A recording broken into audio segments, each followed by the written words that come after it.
Fala pessoal, tudo bem com vocês? Aqui é o Juliano da Ímpetus, sejam muito bem-vindos. Hoje falaremos sobre a concretagem de fundações de aerogeradores. Um assunto importante que pode gerar dúvidas em muitas pessoas aí, porque demanda de muitos detalhes para a execução. Tá? Vou tentar contribuir com um pouquinho da minha experiência, espero que vocês gostem. Sigam a Ímpetus nas redes sociais e curtam aí as nossas publicações para ajudar também na divulgação do conhecimento aí para as pessoas, ok? Para os engenheiros e aqueles que gostam do assunto. Bora pro vídeo.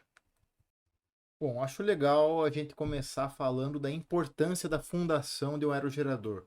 Para qualquer estrutura, para qualquer edifício, a fundação deve ser sempre muito bem executada, porque é ela que dá o suporte de todas as cargas que a ação, que o trabalho desse dispositivo, como um aerogerador, por exemplo, ou de um edifício qualquer, dá a ela, certo? É o que mantém esse edifício em pé.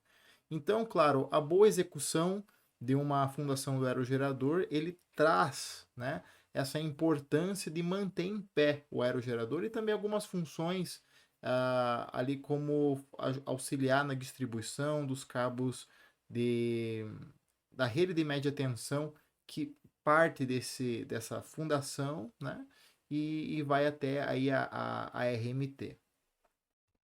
O que é muito bacana destacar, né? Quando nós estamos selecionando o local, né, quando está aí no projeto a indicação de onde deve ser escavada a base, a equipe de terraplanagem, isso antes de fazer a concretagem, deve tomar atenção em dois pontos, né? O primeiro deles é a localização de onde será a rampa de acesso para que os trabalhadores possam executar as diversas etapas da de concreto magro, preparação de forma, armação de um aerogerador e também as saídas, o direcionamento do corte de escavação das saídas dos eletrodutos que vão do Canaflex, né? Enfim, que vai levar os cabos de energia até a rede de média tensão. Tá? Vou mostrar para vocês como seria esse corte nesse terreno. Bem, olhem essa imagem. Tá vendo o meu mouse aqui? Nós vemos duas escavações além da área do aerogerador. Então, uma é a rampa de acesso, que vai ser utilizada aí para acesso mesmo dos materiais para poder fazer a execução de toda essa obra, né? E também a escavação aqui de onde vai sair a rede de eletrodutos, os canaflex, tá? Eles normalmente têm uma direção, eles estão escavados aqui embaixo mesmo, antes de fazer a concretagem do magro. Eles são fixados e então eles saem em direção à rede de média tensão. A localização da escavação dessa rede de eletrodutos, ela está presente em projeto, tá? Porque muitas vezes quem está executando a obra não sabe exatamente para qual lado a rede de média tensão vai passar. E por isso que esse direcionamento é importante em projeto. Outra coisa que é importante é que as emendas desses eletrodutos, elas devem ser muito bem feitas e elas de forma alguma podem permitir aí a entrada de água ou a entrada de animais, né? De pequenos portes em possíveis erros de execução. Então, isso é sempre inspecionado pelo cliente e deve ser executado de maneira boa, né? Boa qualidade para que não tenha esse tipo de problema. Coisa que é importante é, depois de ser feitas as escavações, a base ela ser liberada por um geólogo, tá? Então, normalmente em uma obra de parque eólico, existe uma empresa, existe uma equipe, deixa eu acertar aqui o pause, o tempo que eu quero mostrar para vocês. Aí. Existe uma equipe que nem todos os parques você vai ter um solo assim fácil de trabalhar, certo? Então vai ter uma equipe que vai fazer a limpeza dessa base, vai fazer, às vezes é a própria equipe de terraplanagem, quando você tem um solo de boa qualidade, ou quando você está em rocha, geralmente tem uma equipe da Civil que faz a limpeza, né? Limpeza fina, usa mesmo uso de vassouras, usa limpeza água sob pressão, de água sob pressão, uso de pás, né, de enxadas, para poder fazer a retirada do excesso de terra que fica sobre as rochas. Então, quando é rocha, tem que fazer essa limpeza fina e uma liberação do geólogo para que não tenha partículas soltas nessa base, para ele garantir que tenha a resistência esperada de projeto, ou também a base terraplanada, assim, de uma maneira bem acabada, né, com o solo com a resistência esperada em projeto, para que seja liberada para a próxima etapa, que é a concretagem do concreto magro, concreto de regularização. Concreto esse que não tem função estrutural, geralmente é de uma resistência mais baixa, aí que na casa aí dos 10 MPa, né? Que vai garantir apenas o nivelamento da fundação do aerogerador. Bom, e aqui é mostrado rapidamente essa fase de concretagem do magro, né, do concreto de regularização, certo? Ele normalmente tem uma espessura muito pequena, de 5, que vai de 5 a 10 centímetros, né? E claro, olha, foi uma camada fina. Vocês viram um, que era uma camada, né, de compactada, que foi compactada por essa empresa, certo?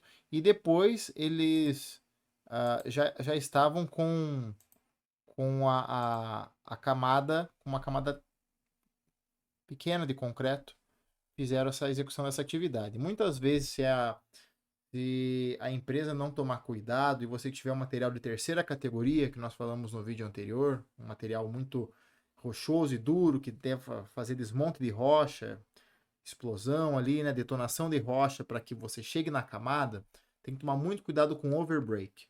Overbreak é quando você coloca explosivo demais e essa cota aqui, ela detona e fica muito profunda.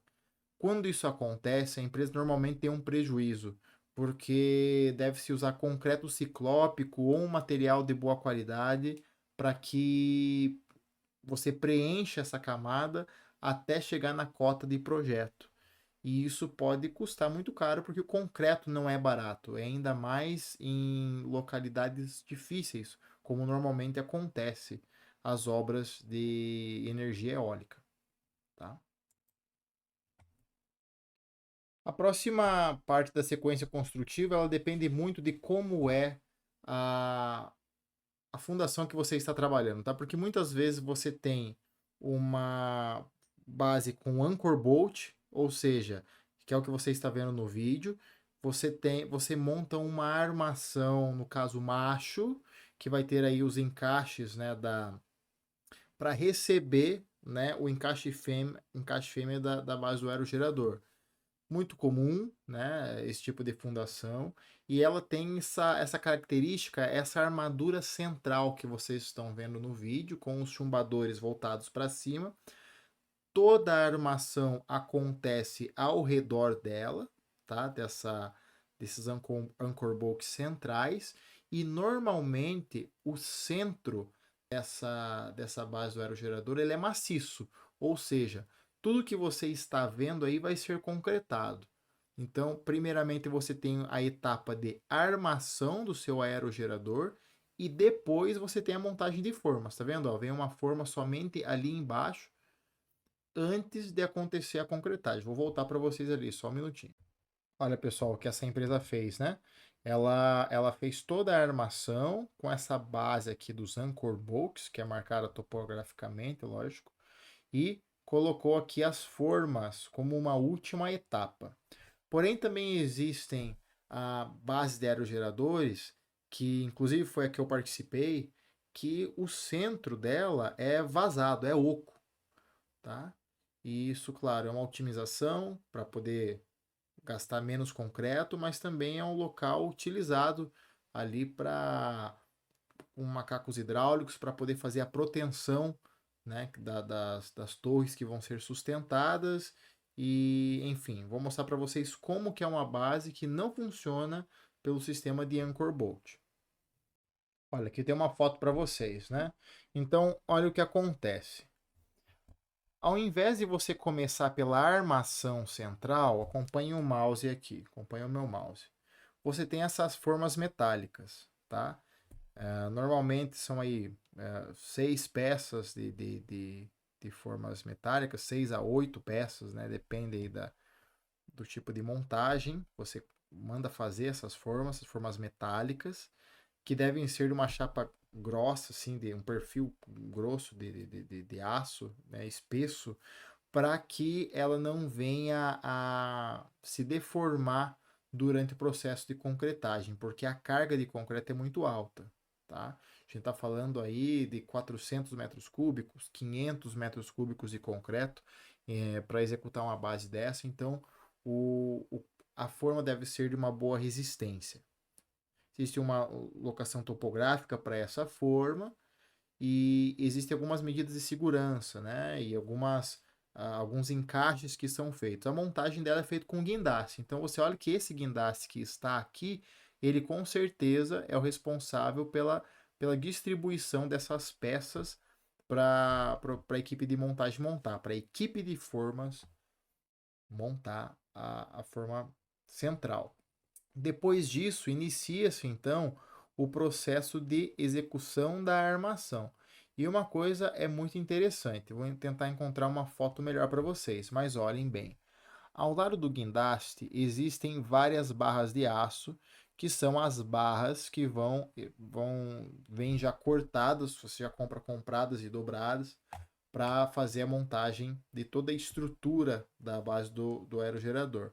E se vocês virem com bastante atenção na imagem, elas estão distribuídas de uma maneira pensada, uma maneira estratégica para que as equipes possam montar essa armação.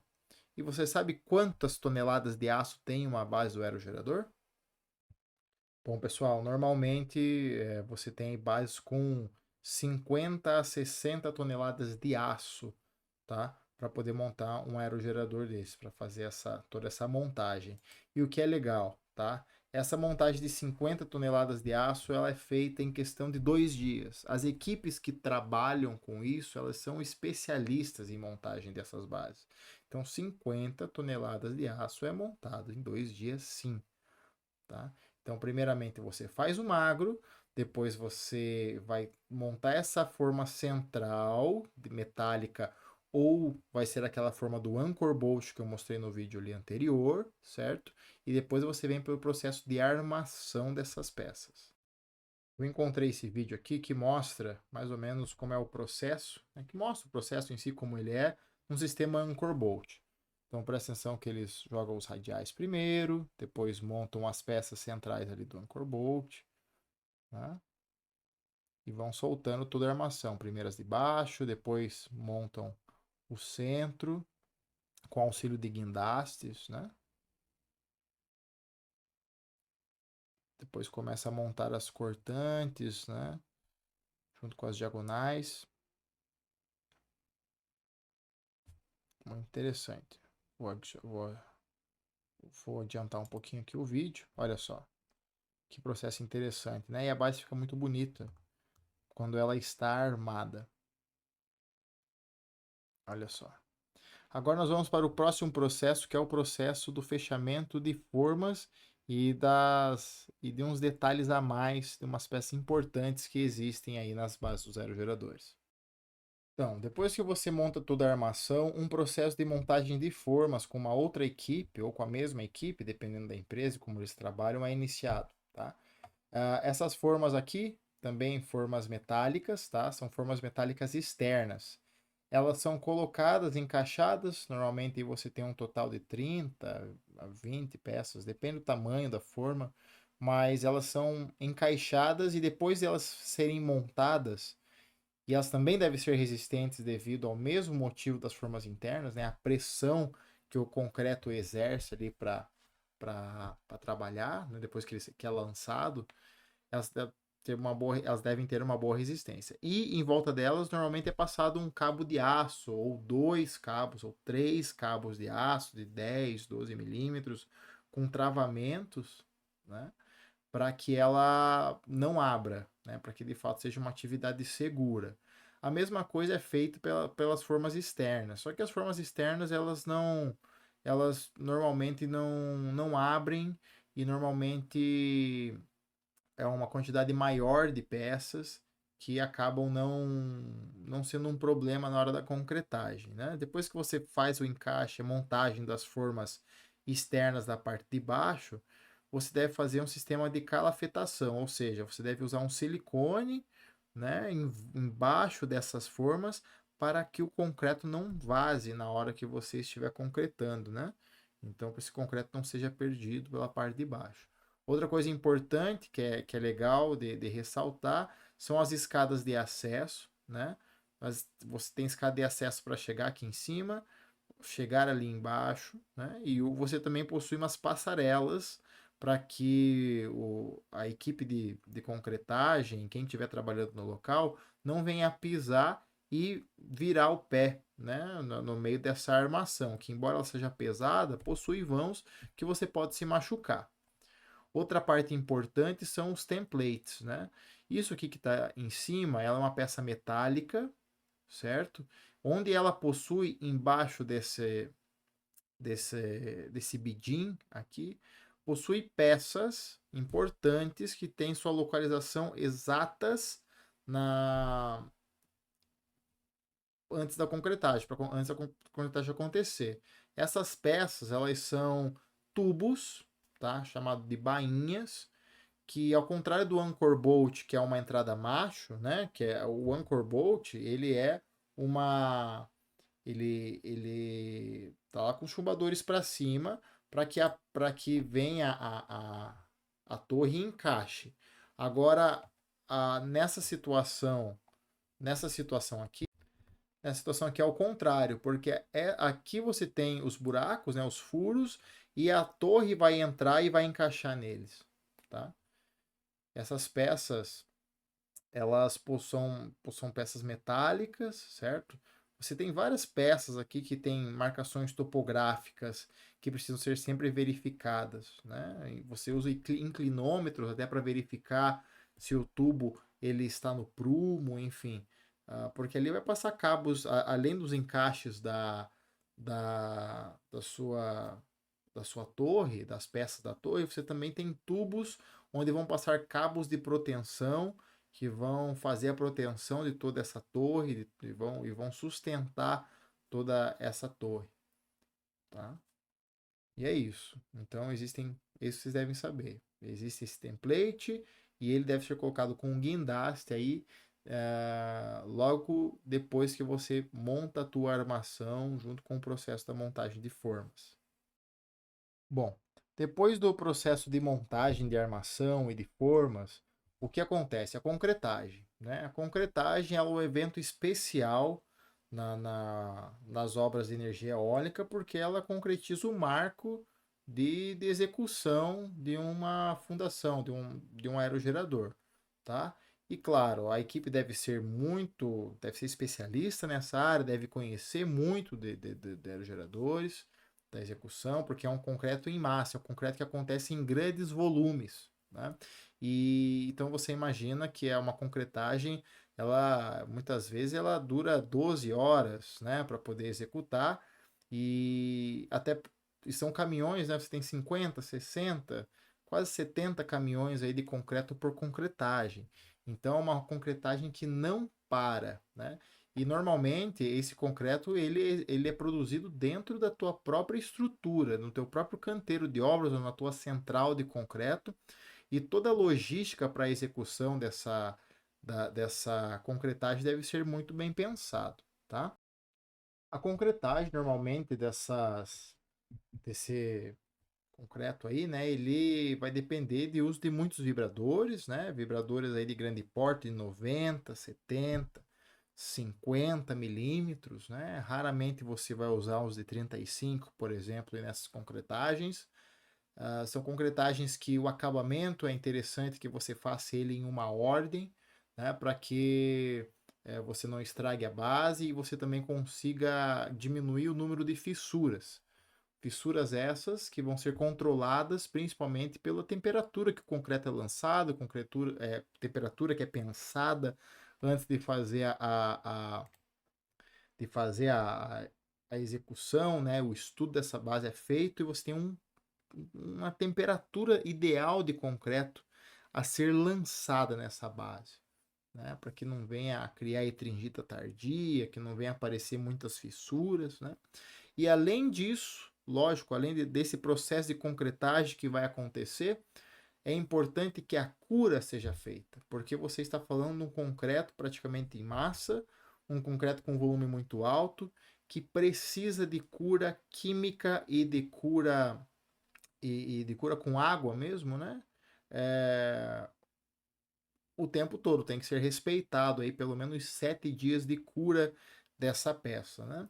E como que você faz a cura? A cura dessas peças ela é importante. Olha aqui no vídeo, interessante. Elas estão lançando uma manta Bidim, né? E com certeza vão jogar a água aqui para poder fazer essa cura. E você usa cura química em situações de que a parede é vertical e você aplica um produto específico para poder fazer a cura desse concreto, dessa base.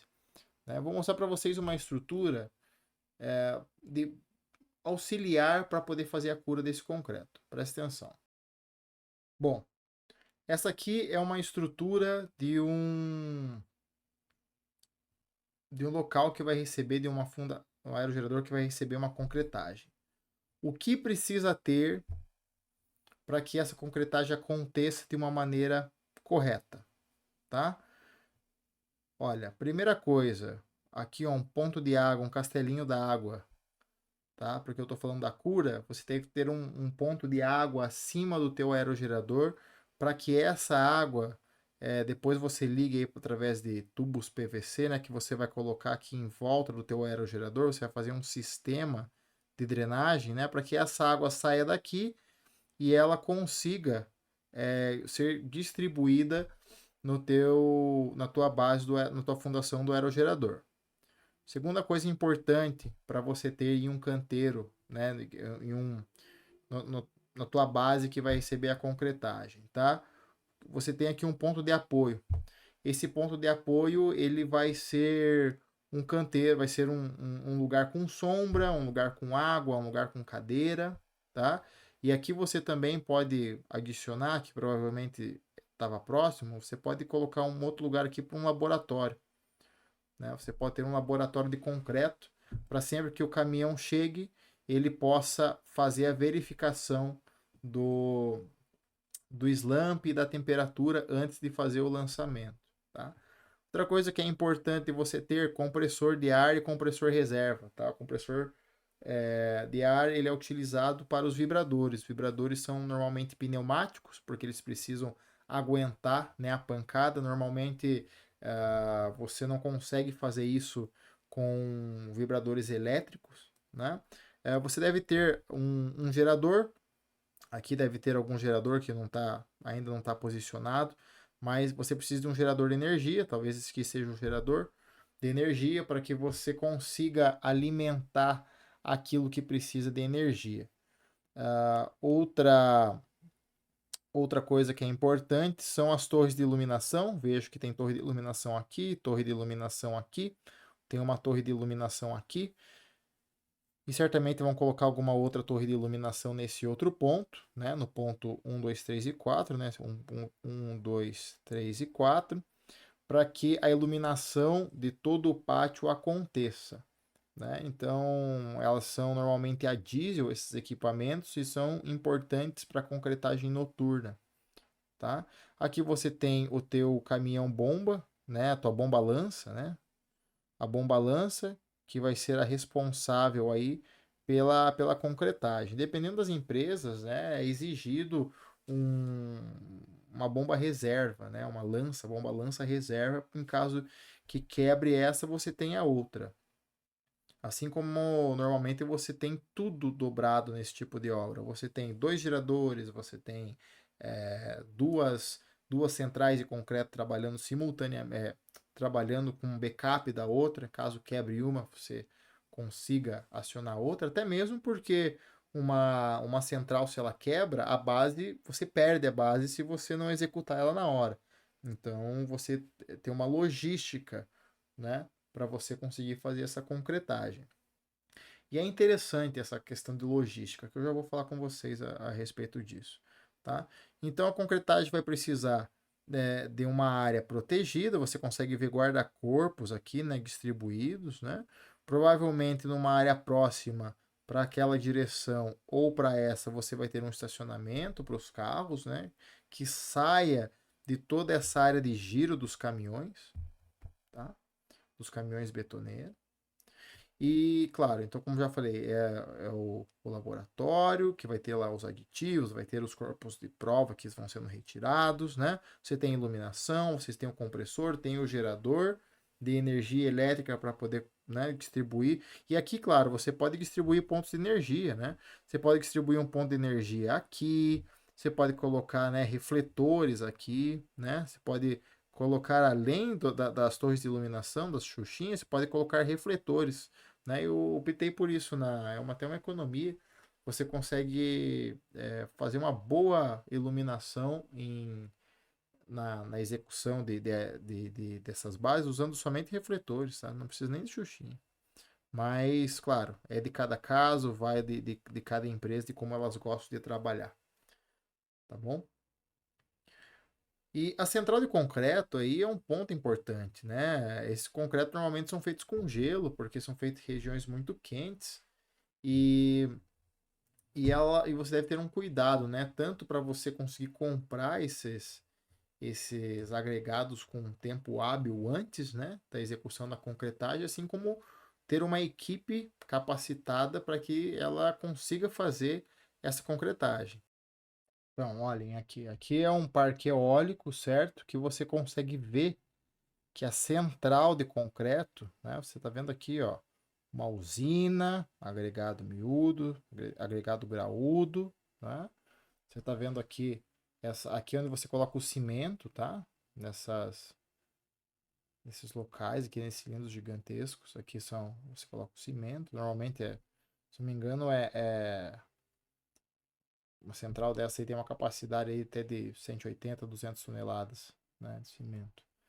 E bacana, aqui deve ter o laboratório, tem uma estrutura toda de canteiro de obras, e é importante você ter um pessoal de qualidade tanto na saída do concreto, que vão verificar o slump do concreto na saída dele da usina, né? Em alguns casos você precisa ter também uma equipe de qualidade lá na base, recebendo o teu concreto, porque esse caso desse local, você tem as tuas torres muito próximas da tua central de concreto e da central de backup.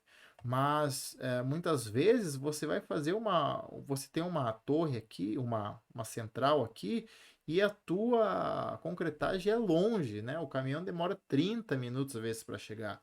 E você precisa ter o quê? 30 caminhões rodando, 25 a 30, 40 caminhões de betoneira rodando na concretagem, para que o tempo, né? Esse tempo de percurso de carregamento até descarregamento na base, voltar para carregar novamente, não não demore muito e a bomba não fique sem lançar o concreto. Por vários motivos. Primeiro, que o concreto começa a entrar em tempo de pega, você começa a ter problemas aí de junta, né? De junta fria, enfim.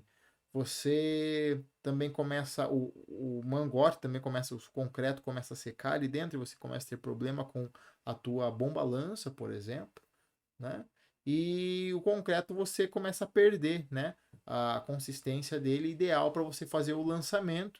Então você não consegue, muitas vezes você vai perder esse concreto e você não consegue consertar com água nem com aumento de aditivo e você acaba perdendo o caminhão também, tá? Então isso é muito importante vocês engenheiros ficarem ligados no cálculo de quantos caminhões você precisa para executar a concretagem.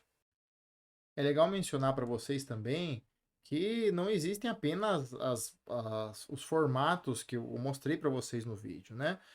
Existem várias soluções técnicas de engenharia, como vocês estão vendo aí, com vários tipos e formatos de base. Uma que reduz o consumo de concreto, mas aumenta a taxa de aço, outras que precisam ser estaqueadas, dependendo aí do CBR ou da qualidade do solo que você tem.